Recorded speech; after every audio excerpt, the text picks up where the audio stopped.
more news has come out now as the WBA has ordered a mandatory fight between Nick Ball and Brandon Figueroa, who they said is an official challenger to this belt at featherweight. And the committee has issued a communication for the British champion to face Figueroa in the near future.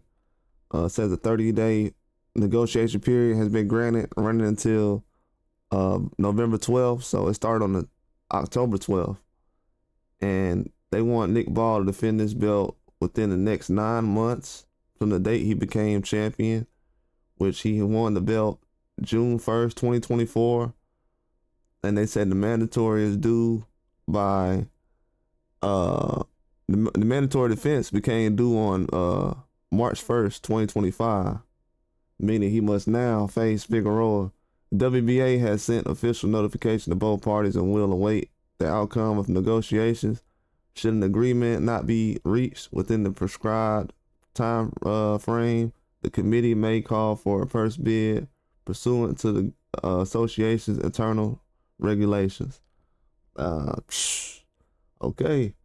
Nick Ball, he doesn't have that long to have this fight with Brandon Figueroa. This is kind of a weird situation that they've come out of nowhere with this 30-day negotiation period. They don't really tell you why they're doing a negotiation period right now.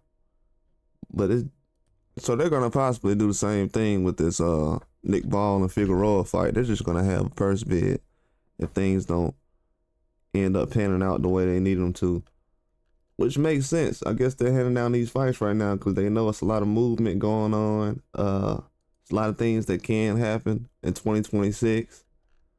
And it's good to kind of put those mandatories out there right now. And they also know early next year is going to be very busy in the sport of boxing. They see these moves being made, and also guys are a lot more busier. So they know that these champions are going to have opportunities to defend those mandatory challenges. So you might as well throw those out there now. And the WBA has done that. And I don't know what the things are that's going on behind the scenes as far as why these mandatories are being handed out now and not before, but I can get a clear idea. We do have Dana White and these other guys stepping in next year. And that can happen. You know, Dana White and these other guys can get in a situation where they're not involved in these WBA, WBC fights.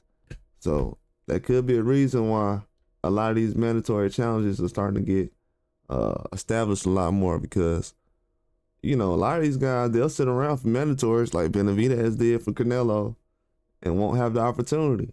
And sometimes, I don't know, having a belt doesn't really hold value when you're an intern and you're not really getting the respect of a full champion.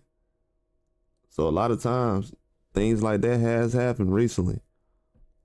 So I'm thinking that the WBA is trying to avoid that and stay away from having situations where guys are just holding intern belts and not getting the opportunity to be able to showcase their skills or even become a full status champion.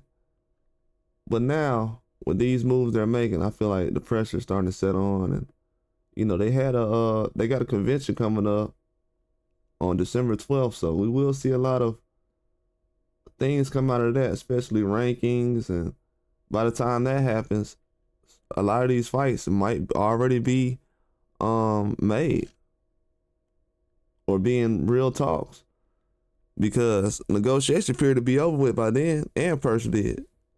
We'll be lucky to see if one of these fights to be a purse bid by then. But they have a convention coming up in Orlando from December 12th to the 16th with a Riyadh season involved. So we'll see what kind of connections they'll have with all these fights that's going on, because Rolly has fought on the Riyadh card. Nick Ball, he has as well. So this isn't something surprising as far as these champions being involved as well. These can be Riyadh type of fights. To be honest with you, Giazal versus Romero, they might have that on a Riyadh card eventually. Nick Ball versus Figueroa, same thing. So I can see these fights getting ordered right now, and it makes sense in a lot of ways. Giazal been sitting around for a long time trying to get that title shot since last year. Stanionis, and we knew how long Stanionis was waiting prior to that with the Ortiz situation. But that's all I got. Like and subscribe.